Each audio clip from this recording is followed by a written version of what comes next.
রাধে রাধে সদী ভক্তবৃন্দগণ, আজ হলো 8ই জুন 2026 খ্রিস্টাব্দ, 24শে জ্যৈষ্ঠ 1433 বঙ্গাব্দ, সোমবার, অষ্টমী তিথি। আজ আমরা ঠাকুরের জন্য সমোসা তৈরি করতেছি, সিঙ্গারা তৈরি করতেছি। গতকালকে আমি পরিতোষ মিত্রের ঠাকুরাঙ্গিনায় এসে উপস্থিত হয়েছি এবং তারা সবাই সপরিবারের সবাই সদাচারী প্রসাদ বুঝি, সপরিবারের সবাই, পরিবারের লোক 15-20 জন আছেন। সব ভাইয়েরা, ভাইয়ের বউয়েরা, ভাতিজা ভাতিজি সব একই স্থানে, একই পরিবারে, একই চুলায়, একই ডেগে রান্না, একই সঙ্গে খাওয়া দাওয়া হয়।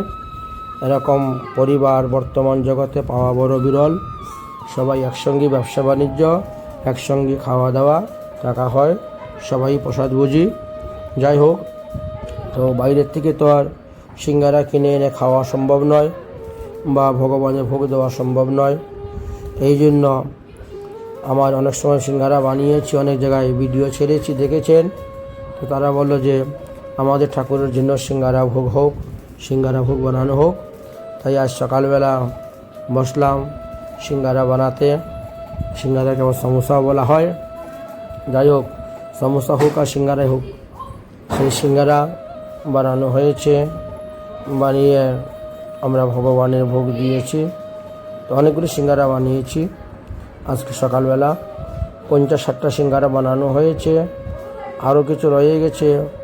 বিকালবেলা গরম গরম বানিয়ে ভেজে দেওয়া হবে, এই জন্য বাকিগুলা রেখে দিয়েছি।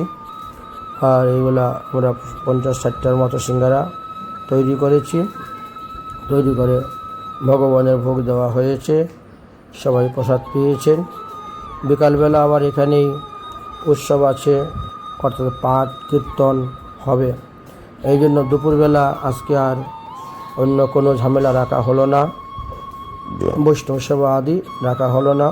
সকালবেলা সিঙ্গারা করতে করতে আমাদের সকাল 10টা বেজে গিয়েছে।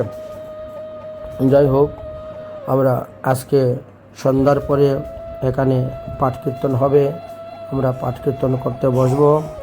আজকের পাঠের বিষয়ে আলোচনা হবে আমাদের শাস্ত্র নিয়ে, শাস্ত্র কত প্রকার এবং কি কোন কোন শাস্ত্রেতে কি আমাদের শিক্ষা দিয়ে গেছেন, সেই সমস্ত শাস্ত্র সিদ্ধান্ত নিয়ে আজকে আমাদের পাঠের বিষয়বস্তু আলোচনা হইবে। এই দেখেন, আমরা রান্না করে সঙ্গে সঙ্গেই প্রথমে ঠাকুরের ভোগ পাঠিয়ে দিয়েছি।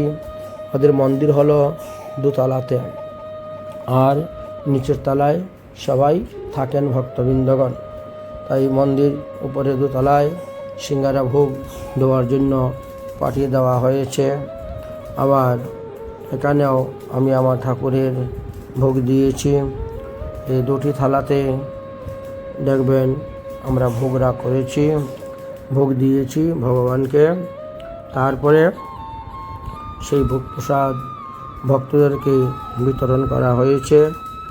আশেপাশে যে সমস্ত বাড়ি আছে, পাড়া প্রতিবেশী আছে, তাদেরকে দেওয়া হয়েছে ভগবানের ভোগ প্রসাদ, সমোসা আর চাটনি। আম আর টমেটো দিয়ে চাটনি করা হয়েছে, খুবই টেস্টফুল, খুবই সুন্দর। 2 তলায় ভোগ দিয়ে আনা হয়ে গেছে। এবার ভক্তগণ প্রসাদ পাবেন, আপনারা দর্শন করতে পারবেন।